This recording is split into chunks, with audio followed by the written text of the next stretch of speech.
দাদা আরো চিন্তা ভাবনা করেন, সমস্যা নেই, এখানে কোনো জোরাজুরি নাই। এটা আপনি নিজেকে নিজে প্রশ্ন করবেন, আমরা কোত্থেকে আসছি, কোথায় ছিলাম, আবার কোথায় যাব, মারার পর আবার কোথায় যাবে, এগুলো নিজে নিজে চিন্তা করবেন।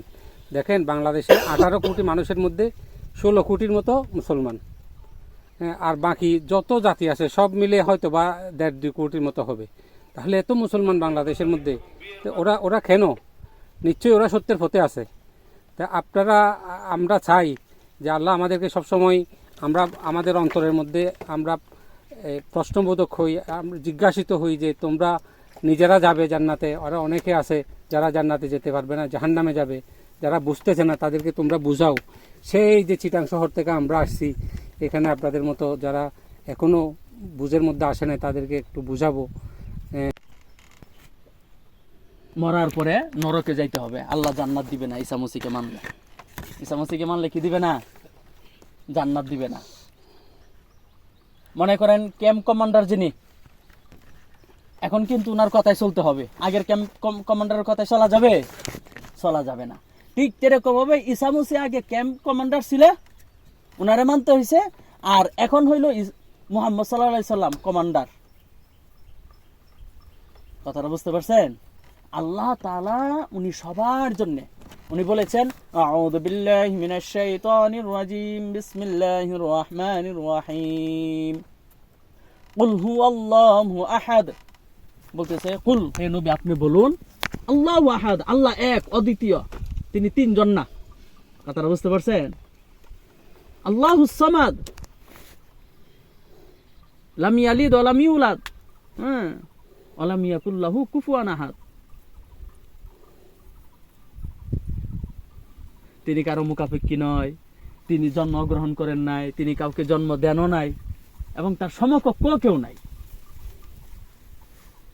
আল্লাহ তাআলা এই যে ইসলাম ধর্মটা, এটা আমাদের বাঙালিদের জন্য দিছে, এটা পাহাড়িদের জন্য দিছে, এটা উপজাতিদের জন্য দিছে, এটা খ্রিস্টানদের জন্য দিছে, এটা ত্রিপুরাদের জন্য দিছে, মগদের কেউ দিছে, চাকমাদের জন্য আল্লাহ ইসলাম ধর্ম, নবী মুহাম্মদ সাল্লাল্লাহু আলাইহি সাল্লাম, কোরআন, এটাকে আমাদের মানতে হবে। আচ্ছা, আপনার কপালে এরকম লেখা আছে ত্রিপুরা, আমার কপালে বাঙালি মুসলমান লেখা আছে, শরীর কাটলে কিন্তু একই রক্ত বের হবে। একই রক্ত বের হবে না? কি বলেন ভাই? একই রক্ত কিন্তু বের হবে। তাহলে মরার পরে যদি শান্তি পাইতে চাই, তাহলে যে ইসলাম আপনাকে আমাকে দিয়েছেন, ওই ইসলাম আমাদের সবাই মানতে হবে। এটা মানলে আপনার মনে করেন সুখ শান্তি, এটা আমার এই দুনিয়ার জীবনের মধ্যে আসবে, মৃত্যুর পরবর্তী জীবনের মধ্যেও আসবে। এই জন্য এই কালেমা পড়তে হবে আমাদের, কালেমা তৈবা, এর বিশ্বাস আমাদের রাখতে হবে। বুঝতে পারছেন দাদা? কি কও ভাই, বুঝতে পারছো? এই বিশ্বাস আমাদের কি করতে হবে? রাখতে হবে। এরপরে কি? এরপরে যে দেখেন যে বিষয়, সেটা হইল আপনার মুহাম্মদ সাল্লাল্লাহু আলাইহি সাল্লাম, উনি আমাদের সবার জন্য নবী। উনি শুধু আমাদের এই বাঙালি মুসলমানদের জন্য না, আপনাদের পাহাড়ি মানুষদের জন্য উনি নবী হিসাবে আসছেন। যে কোরআন, এটা আমাদের সবার জন্য। এই কোরআন শুধু আপনার মনে করেন আমাদের এই মুসলমানদের জন্য না, আপনাদের জন্য। আর এই মুহাম্মদ রাসূলুল্লাহ সাল্লাল্লাহু আলাইহি সাল্লাম, উনি পৃথিবীর মধ্যে আয়েশা সবার কাছে বাণী প্রচার করেছেন, ইয়া আইয়ুহান নাস উবুদু রাব্বাকুমুল্লাযী খালাকাকুম, হে পৃথিবীর মানুষ, তোমরা ওই প্রভুর ইবাদত করো যিনি তোমাদেরকে কি করেছেন? সৃষ্টি করেছেন। কথাটা বুঝতে পারছেন? যারা ওই সময় কবুল করছিল তারা মুসলমান, এই বংশ পরম্পরায় আজকে আমরা মুসলমান। আর যারা কবুল করে নাই তারা হলো এই যে আপনাদের মতো খ্রিস্টান, বৌদ্ধ, এরকম চাকমা, মারমা, ত্রিপুরা এরকম রয়ে গেছে। কথাটা বুঝতে পারছেন?